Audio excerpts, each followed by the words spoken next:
Olá, bem-vindo à 17ª temporada do PQU Podcast, o podcast para psiquiatras em formação. Aqui é evidência com opinião. Eu sou Luiz Alberto Etten e é uma satisfação tê-lo como ouvinte. Quando se pretende prescrever um medicamento psiquiátrico para paciente ambulatorial, recomenda-se a solicitação de alguns exames laboratoriais se o paciente não tiver resultados recentes deles. Mas recentes quanto? Perguntou uma ouvinte. Uma questão muito pertinente, aliás. Para pessoas saudáveis, para quem os exames foram pedidos como parte de avaliação de rotina, e para pacientes clinicamente estáveis, se não houve introdução de novas medicações nem mudança significativa de peso, consideramos os resultados válidos por 3 meses, pelo menos. Alguns, hemograma, função hepática, lipidograma, glicemia, função tireoidiana e eletrólitos, por exemplo, servem como referência por até 6 meses. Muito bom. Isto posto, o ponto é que é recomendável que se tenha valores basais de alguns parâmetros clínicos e laboratoriais antes da prescrição de medicamentos psiquiátricos, dentre eles os antipsicóticos, os antidepressivos e estabilizadores de humor.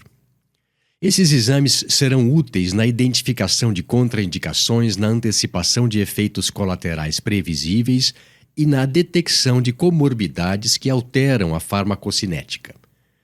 Também durante o seguimento de paciente que toma esses medicamentos, esses exames são mandatórios porque auxiliam na prevenção e controle de efeitos colaterais.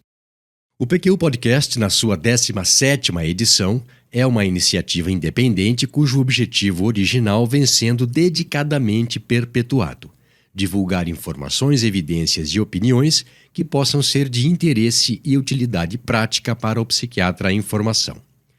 Se gosta desse nosso projeto, fale dele, divulgue seus links com amigos e colegas, principalmente os que ora se iniciam na psiquiatria. Contamos com essa ajuda para que o nosso alcance siga crescendo. Obrigado. Comecemos pelo mais básico, e algumas vezes, dependendo da situação, o mais delicado. Quando é importante a dosagem sérica de beta-gonadotrofina coriônica humana, um marcador de gravidez? O beta-HCG é produzido pelo trofoblasto, o conjunto de células da camada externa do embrião recém-formado, poucos dias após a fecundação. Ele é um marcador mais sensível e detecta a gravidez mais precocemente que o exame de urina. Evidentemente, ele deve ser pedido quando há possibilidade de gravidez já instalada, situação clínica que impactará na conduta terapêutica. Seria uma falha grave prescrever valproato de sódio, carbamazepina, topiramato, lítio e alguns antipsicóticos com potencial teratogênico e depois descobrir que a paciente já estava grávida. É bastante razoável considerar a possibilidade de gravidez em mulher em idade fértil com histórico de relações sexuais desprotegidas nas últimas semanas, que não faz uso de anticoncepcional ou que o faz de modo irregular. E o pulso ainda pulsa.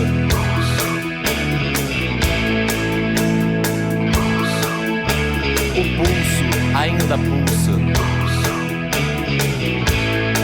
Pensou em prescrever um antipsicótico para determinado paciente com base no diagnóstico que você fez? Vale a pena registrar o peso, a altura e calcular o índice de massa corporal. Assegure-se também de avaliar glicemia de jejum, perfil lipídico, hemograma completo, eletrólitos, função renal, hepática e tireoidiana. Dependendo do caso, vale pedir também avaliação cardiológica. Com isso, terá um basal com o que comparar as medidas durante o segmento para identificação precoce de síndrome metabólica. Aqui um parêntese. A síndrome metabólica é um conjunto de achados que aumentam o risco de doença cardiovascular, de diabetes tipo 2 e da mortalidade. Ela reflete um estado de resistência insulínica e inflamação crônica de baixo grau. O diagnóstico de síndrome metabólica é feito se houver 3 ou mais dos seguintes achados: circunferência abdominal aumentada, triglicerídeos elevados, acima de 150 mg por decilitro, HDL baixo, menor do que 50 mg por decilitro em homens e que 40 mg por decilitro em mulheres, pressão arterial elevada e glicemia de jejum elevada, maior do que 100 mg por decilitro. Embora não façam parte dos critérios formais, vale a pena checar a hemoglobina glicada, a insulina e o PSR ultrassensível, que é uma medida de PSR por método laboratorial capaz de detectar inflamação crônica de baixo grau, que se correlaciona com maior risco cardiometabólicos em pacientes em uso de antipsicóticos. Também vale a pena solicitar o ácido úrico. Saiba que a obesidade e síndrome metabólica frequentemente se associam a níveis baixos de vitamina D. Fecha parêntese. Os pacientes que tomam clozapina devem fazer hemograma completo regularmente em virtude do risco de granulocitopenia e a granulocitose. Uma dosagem de prolactina deve ser pedida se surgirem queixas de hiperprolactinemia, uma elevação persistente da prolactina, hormônio produzido pela hipófise anterior, muitas vezes devido ao bloqueio dopaminérgico causado por alguns antipsicóticos e antidepressivos inibidores seletivos de recaptura de serotonina em altas doses também, diga-se de passagem. Pensei que talvez você gostasse de relembrar as queixas sugestivas de hiperprolactinemia em mulheres e homens. Em mulheres, as mais comuns são alterações menstruais, oligomenorreia ou amenorreia, galactorreia, infertilidade, diminuição da libido e secura vaginal. Também pode ocorrer osteopenia, osteoporose e fadiga. Em homens, as queixas podem ser vagas, redução da libido, disfunção erétil, infertilidade. Ginecomastia e, mais raramente, galactorreia são ocorrências de hiperprolactinemia crônica em homens. Passemos agora a outra classe de psicotrópicos. Os exames que seriam úteis previamente à prescrição de antidepressivos depende do medicamento. No caso da bupropiona e da lamotrigina, é válida a obtenção de função hepática e renal. No da duloxetina, de função hepática e sódio sérico. O mesmo para venlafaxina e desvenlafaxina. No da mirtazapina, perfil lipídico. No dos inibidores seletivos de recaptura de serotonina, sódio sérico. No caso da agomelatina, vale a pena fazer provas de função hepática. Durante o uso prolongado desses medicamentos, convém checar periodicamente eletrólitos, função renal, hepática e tireoidiana. Aqui achamos que caberia um parêntese sobre provas de função hepática, algo que não foi detalhado no episódio anterior, o 341, por falta de tempo. Abre parêntese. A aspartato aminotransferase, AST, e a alaninoaminotransferase, ALT, são enzimas intracelulares, sendo que a segunda, a ALT, é mais específica do hepatócito, enquanto a AST é também encontrada na musculatura lisa e estriada, no cérebro e nos rins. Daí, quando se observa aumento de AST no sangue, deve-se pensar em lesão muscular. O aumento de níveis séricos dessas enzimas indica dano celular. Elevação discreta sugere lesão reversível, como a que se observa em esteatose hepática leve, por exemplo. E elevações importantes obrigam a pensar em destruição grave, como nas hepatites. A fosfatase alcalina e a gama-GT são enzimas de padrão colestático, ou seja, indicam colestase, dificuldade ou obstrução de vias biliares. No fígado, a fosfatase alcalina está concentrada na membrana canalicular dos hepatócitos e nos ductos biliares. Seu nível sérico aumenta quando há hepatopatia medicamentosa com padrão colestático. A gama-GT está presente no epitélio das vias biliares e nos hepatócitos, também no rim e no pâncreas, e é muito sensível à indução enzimática hepática. Por isso, quando seu nível sérico está elevado, auxilia na confirmação de que a fosfatase alcalina elevada é de origem hepática, sugere uso de álcool ou de alguns anticonvulsivantes, a carbamazepina e a fenitoína, por exemplo, e, em casos de obesidade, que já existe esteatose hepática. As bilirrubinas séricas revelam a capacidade do fígado em conjugar e excretar bile. Elas, juntamente com a albumina e o tempo de protrombina, são os reais marcadores da função hepática. A albumina é produzida no fígado e o tempo de protrombina reflete a produção dos fatores de coagulação pelo fígado. Assim sendo, se estiver alto, reflete que o fígado está deixando a desejar. Sumarizando, AST e ALT altas indicam lesão celular. Gama-GT e fosfatase alcalina altas, provável colestase de origem hepática. Bilirrubinas altas, alteração da capacidade de processamento e excreção hepática. E albumina baixa e tempo de protrombina alto, incapacidade funcional de síntese. Lembrando também que a albumina pode estar baixa em estados carenciais, de desnutrição e inflamação crônica e na síndrome nefrótica. Fecha parênteses. Hepatite, escarlatina, estupidez, paralisia, toxoplasmose, sarampo, esquizofrenia, úlcera, trombose, coqueluche, hipocondria, sífilis, ciúmes, asma, cleptomania. E o corpo ainda é pouco. Continua. Em idosos, utilizando inibidores seletivos de recaptura de serotonina ou duais por meses, não deixe de acompanhar sódio sérico de tempos em tempos, pois eles podem desencadear hiponatremia por causarem SIADH. Siga em inglês para Síndrome da Secreção Inapropriada de ADH. Aqui cabe mais um parêntese. A SIAD, como o próprio nome diz, consiste da liberação excessiva de hormônio antidiurético, também chamado de vasopressina, sem que haja necessidade fisiológica de retenção de água. O ADH normalmente é liberado quando há aumento da osmolaridade plasmática, por desidratação, por exemplo, quando há hipovolemia e hipotensão. Na SIAD, nada disso está acontecendo. A secreção é desregulada pelo medicamento. Há outras causas também, mas elas fogem do escopo desse episódio. O fato é que a secreção desnecessária de ADH resulta em maior retenção de água, diluição do plasma e hiponatremia.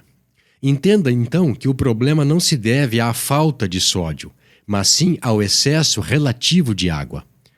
A SIAD se caracteriza por sódio menor do que 135 miliequivalentes por litro. Também por osmolaridade plasmática baixa, urina diluída e com sódio elevado, função renal normal e ausência de desidratação evidente. É mais comum em idosos, em mulheres, em pessoas magras, com peso baixo para a altura e nas que tomam diurético. Pode ser detectada já nas primeiras 2 a 4 semanas após o início ou o aumento da dose do antidepressivo. O nível de sódio sérico e a sintomatologia determinam a gravidade. Hiponatremia leve, sódio entre 130 e 134, com sintomas mínimos, dor de cabeça, letargia e náusea.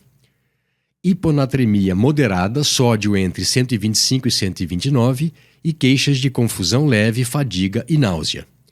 E hiponatremia grave, sódio menor do que 125 e confusão importante, rebaixamento da consciência e convulsão. Nos casos leves e moderados, o sódio normaliza com restrição hídrica e suspensão do medicamento. Casos graves devem ser hospitalizados para correção da hiponatremia com solução salina hipertônica infundida lentamente. Se o tratamento com antidepressivos ainda for necessário, evite o que ocasionou a síndrome e até medicamentos da mesma classe. Bupropiona e mirtazapina são alternativas com menor risco de que ela se repita. A hiponatremia leve muito frequentemente se confunde com recaída de um quadro depressivo ou início de prejuízo cognitivo. E se não for corretamente identificada, pode fazer com que o paciente receba dose maior do medicamento que está causando o problema, ou tão ruim quanto, tome outro medicamento desnecessário. Mais uma informação importante: carbamazepina e oxcarbazepina podem também ocasionar CIAD. Fecha parênteses. Se for o caso de prescrever antidepressivos tricíclicos, vale a pena conferir hemograma, eletrólitos, função renal, hepática e tireoidiana, níveis de B12 e de folato, pois alterados poderão diminuir sua eficácia. Para pacientes com mais de 40 anos ou com história de problemas cardíacos, é bom ter um eletrocardiograma.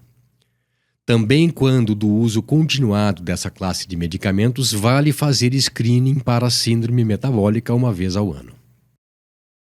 A prescrição de carbonato de lítio é um capítulo à parte. Antes de fazê-la, certifique-se de que função renal, tireoidiana, eletrólitos e hemograma estejam normais.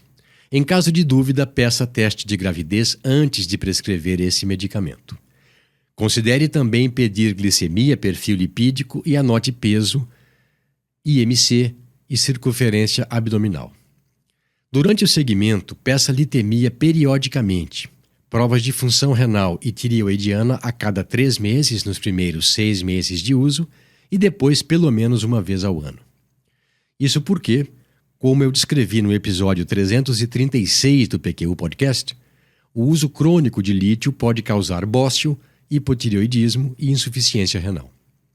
Complementando o que disse naquela ocasião, temos que algumas estratégias preventivas são úteis: manter litemia no menor nível eficaz, evitar desidratação, evitar uso crônico ou recorrente de anti-inflamatórios não esteroides, evitar diuréticos tiazídicos sem se ajustar de tempos em tempos a dose e preferir dose única noturna de lítio, porque há evidências sugerindo menor impacto renal com essa administração.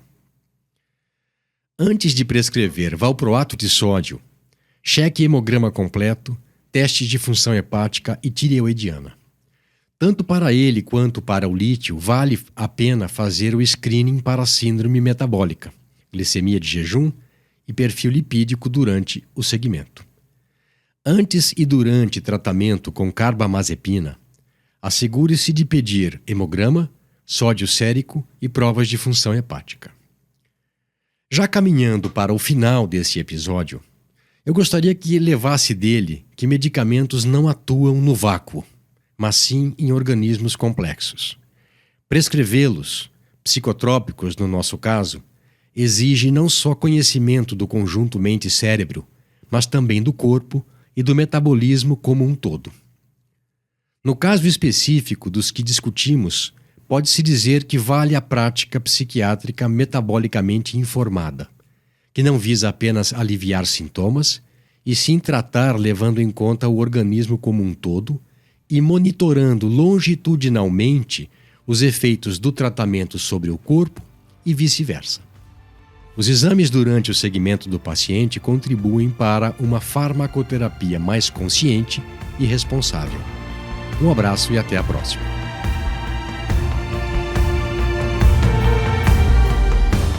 Você ouviu mais um episódio do PQU Podcast. Acesse nosso site pqpodcast.com.br, onde encontrará todos os episódios já publicados, com as respectivas referências organizados por data, autor e sessão. Também estamos no Instagram e no YouTube. Agradecemos sua atenção.